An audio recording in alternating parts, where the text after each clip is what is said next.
this platform again. I want to welcome all of you. I'm seeing a few more people who have not joined before. So thank you. Thank you for joining. We are going to spend some time, we're going to spend some time tonight praying about what's going on. I think the prayers we started yesterday just to unveil whatever secrets there may be that may be impeding solution. We will sustain that prayer. And I think God is already responding to that. A few things are being uncovered at this time because there has to be solution. So we'll spend some little time tonight praying. And tomorrow we will pray for a more extended time. I need to let you know this so that you prepare your mind for that. We'll pray for an extended time. Ordinarily tomorrow we should have had a video. So we'll not do 1 hour. We'll pray for an extended time so that we can really deal with a couple of issues tomorrow. So we'll be announcing what the time will be, but it's likely going to be for between 1.5 hours to 2 hours, right? But we'll decide the timing for that so that at least we can pray to the window of time. That'll be very important, right? So you're welcome. Yesterday, we started the conversation on the triple Davidic mantle, right? We started that yesterday, and we did establish that David didn't function in just one anointing. He didn't function under one mantle. He functioned in 3 different dimensions of the mantle and of the anointing. And we established that through scripture, the only other person that has operated in that level of a triple mantle has been the Lord Jesus Christ himself. In fact, the next person we could have been considering would have been Melchizedek, the royal priesthood, right? But Jesus functioned in all 3 anointings and offices of a prophet, a priest, and a king, the same way with David functioned in 3 offices of a priest, a prophet, and a king. Okay, so let me again read the scripture we started a conversation with yesterday, which is found in Acts of the Apostles, chapter 15, verses 16 and 17. Acts 15, 16 and 17. And I read again from the Passion Translation. It says, "After these things, I will return to you and raise up the tabernacle of David that has fallen into ruin. I will restore and rebuild what David experienced." Please underline that again. He said he will rebuild what David experienced. What was the reality that David walked in? He said, I will restore it again. I'll rebuild it so that all of humanity will be able to encounter the Lord, including the Gentiles, whom I have called to be my very own, says the Lord. Right. So yesterday we started by saying that the typical thing of worship, all right, is life of intimacy with the Father, okay? And we said that that life of worship, that life of intimacy with God was what actually triggered the 3 levels of responsibility or offices that he occupied. Intimacy ignited the prophetic. Intimacy ignited the priestly calling. Intimacy shut him up to the realm of kingship. Because you remember that Samuel told Saul that God had removed him from office and had found a neighbor of his who was better.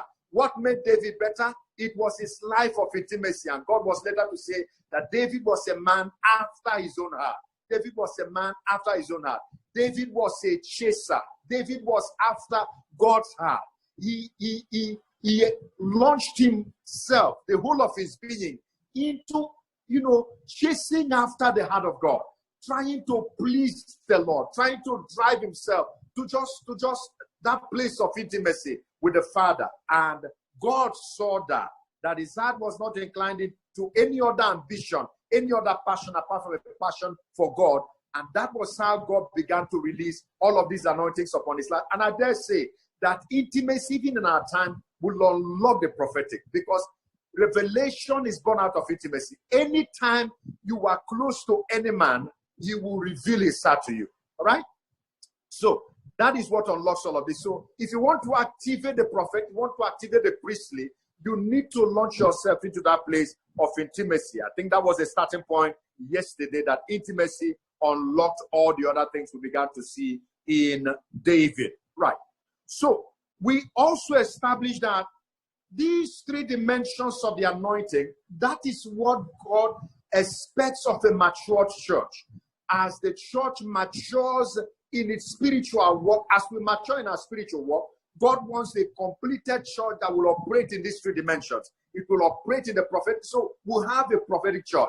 We'll have a church that begins to be a vicar for God upon the planet, begins to be a representation of God, to stand between God and the people. All right?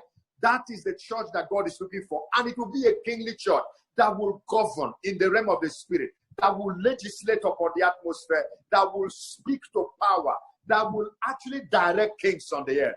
Okay? When you find a mature church, the mature church will give voice to what God is saying, and the nation will begin to move in that direction. So this triple anointing affects three realms: the church, the land, and the government. All right? So those were the things we tried to establish yesterday. So the prophetic is the spiritual dimension that affects the church. The priestly begins to affect the land, affect the social and economic dimensions of the land. And then, of course, the kingly will begin to touch government. All right? And we spent time yesterday zeroing in on the prophetic mantle. And we said that the prophetic mantle is a mantle that comes through declaration, right? The prophet declares. And when he declares, we said yesterday, the prophet literally impregnates heaven. He impregnates the atmosphere, the spiritual, so that there's a contraption in the realm of the spirit, and he begins to bring to birth the things he has declared. And those were the things we began to speak yesterday. And, earlier in the day, I was just sharing with my family just an illustration of how the prophetic works. I remember a few years ago, we stepped into a land, right? A land somewhere in Delta State. We stepped into that land, and the land had no light, had no water. Everywhere, it was like a desolate place. The level of wickedness in that land was so high that you could see wickedness and witchcraft, right? But in the place of prayer, as we were dealing with the land in prayer, I remember a day as we prayed, I don't know, the Lord just took over, and I started speaking into the atmosphere and saying, in 3 months' time, there will be light in this place. I mean, it was completely out of reality. It was not real, because the whole land had been abandoned. There was no pole, no electric pole in the land. And we're saying in 3 months' time, there will be light in this land. There will be water. And brethren, I tell you the truth, I lie not. After 3 months, we got a call from the land when we had left, that suddenly the government had remembered that land and was putting light in the land. Now, that is what the prophetic ignites. The prophetic ignites, calls those things that are not as though they were. And you will see governmental legislation, and you will see fresh realities coming upon the land. All right? So that's what we spent time yesterday trying to activate. Today, I would like to talk briefly about the priestly mantle. The priestly mantle, of course, David was also a priest. So he walked in the level of the priesthood. Okay. So the first thing I want to establish is that the priestly mantle has to do with service or ministry. Priest serve, priest minister. Priest minister to people in things pertaining to God, and they minister to God in things pertaining to people. They stand in between God and men. That's what priests do. That's why the ministry of the priest affects the land. It affects human beings. It affects our social interactions. It affects our economic interactions. What the priest does, all right? Because the priest serves. He serves in things pertaining to God, and man, okay? So the essential idea of the priesthood is of a representative of God on the earth and the representative of man before God. So the priest is essentially a peacemaker, right? It tries to reconcile God and man, reconciles the spiritual with the earthly. He tries to reconcile the two. So this is our calling. By the time you carry the priestly anointing, you begin to see yourself as a peacemaker, a reconciler between God and man, one that reconciles heaven to earth. That's what priests do. Okay. Now, so let me read you a few scriptures about David. In 2 Samuel chapter 6 and verse 14, the scripture says something very interesting. 14, I'll read 2 Samuel 6, 14, 17, 18, and 20. Those three verses. Please listen to this. Listen to this. And David danced before the Lord with all his might, clad or clothed in a linen ephod, a priest's upper garment. Please take note of that. David, as he was dancing when he brought back the ark to Jerusalem, he was wearing a linen ephod.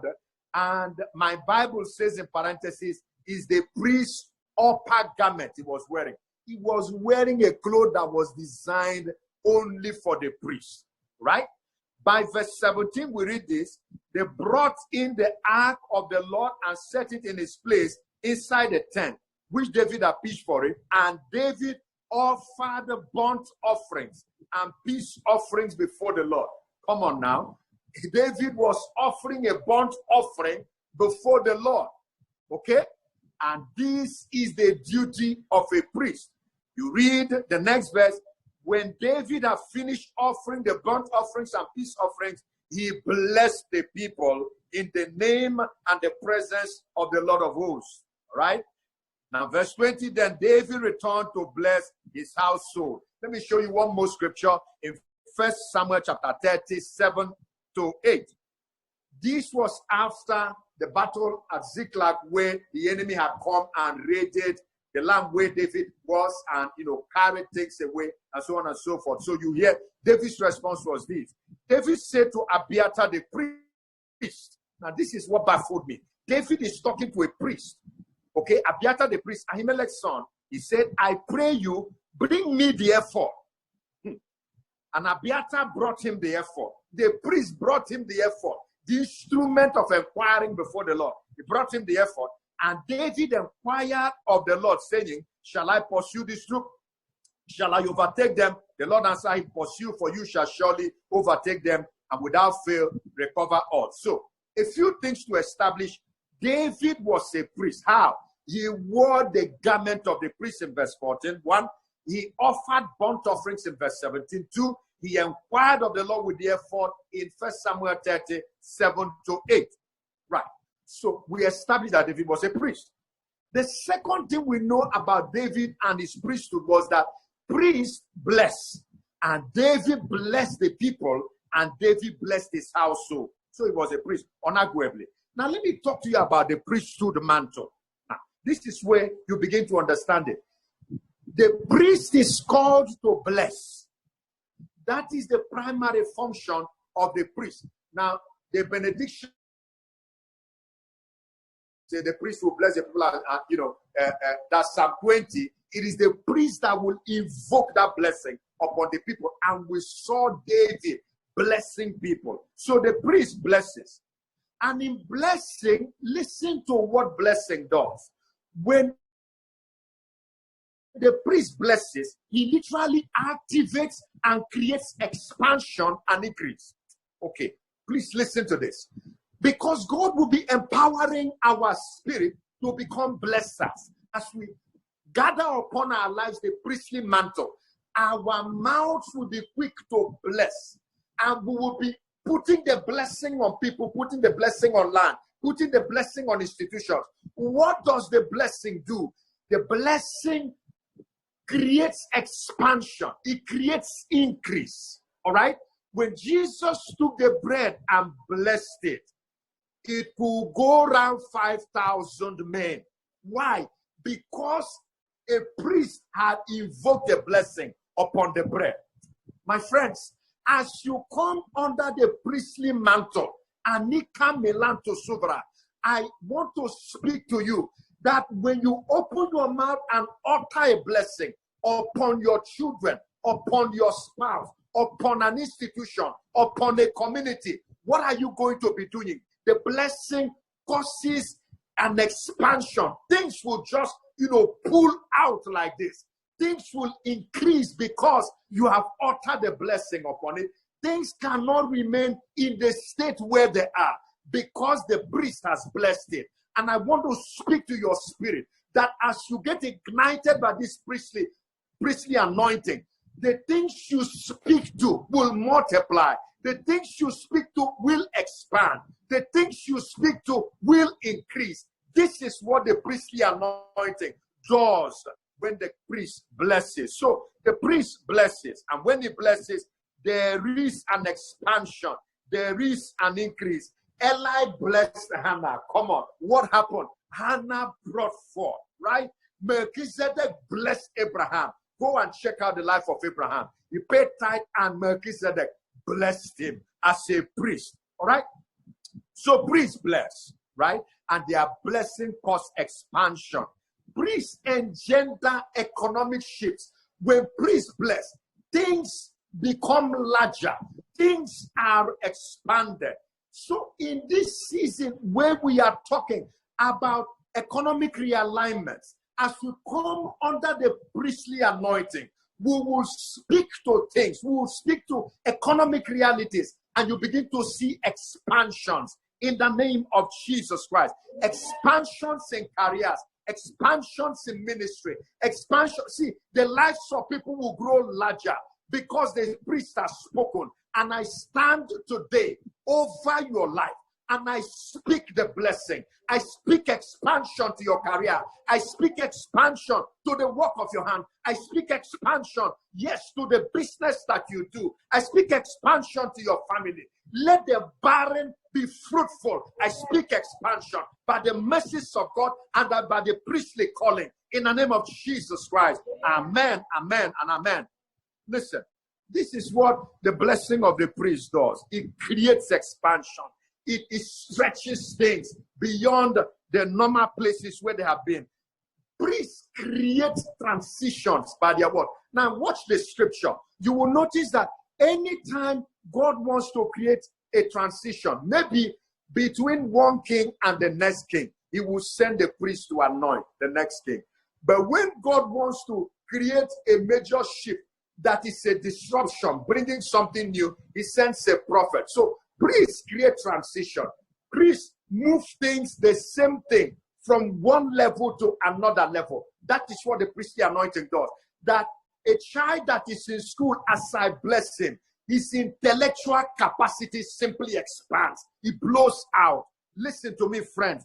We will be creating transitions by the blessings we invoke because of the priestly anointing upon us. Listen, my friends, we are called to be a royal priesthood. A royal priesthood. That was what, so that in any area where you are, you stand not only as a big person in that sphere, but as a priest in that area.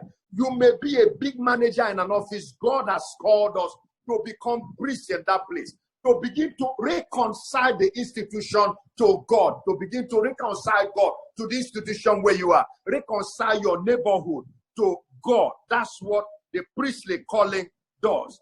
Listen, I want to pray and just ask the Lord to empower your spirit with this priestly anointing. Now, I'd like you to unmute your systems as we pray tonight. I'd like to just speak a word over you. Place your hand on your head. I will speak a word over you, and then I will allow you to pray for a few minutes.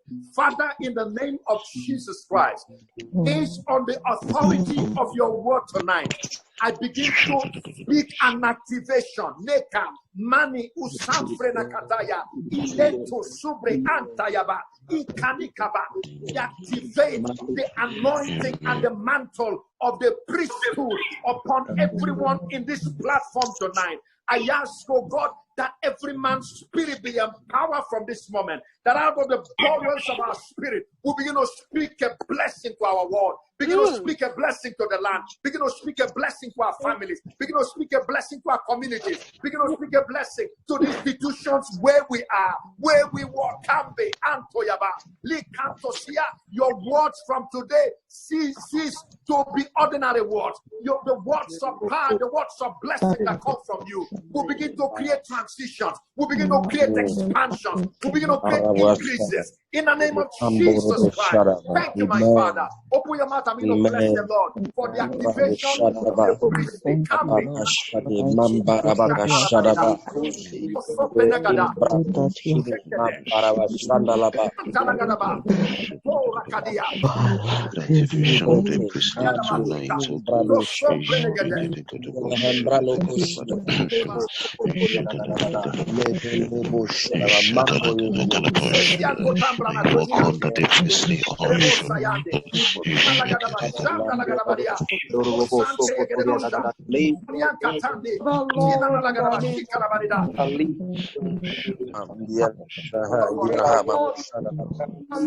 We are praying.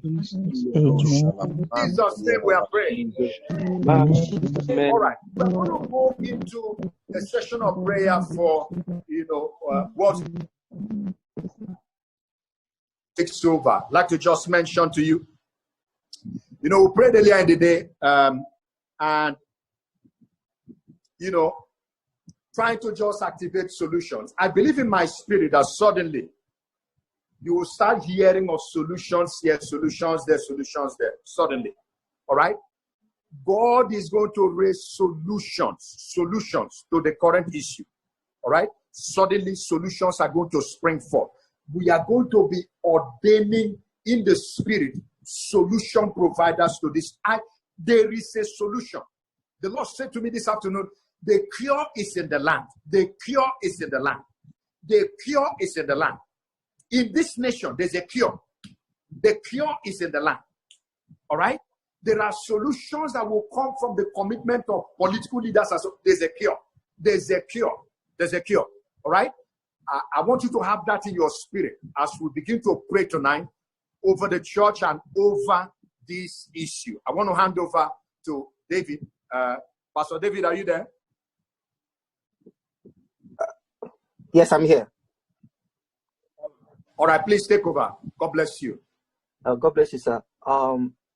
Well, we have been blessed and been anointed with a priestly anointing. So please let us exercise it tonight. We're going to be speaking over the land, and we're going to be prophesying over the land and taking the word of God concerning our land. So please, I want us to bring out ourselves to it was just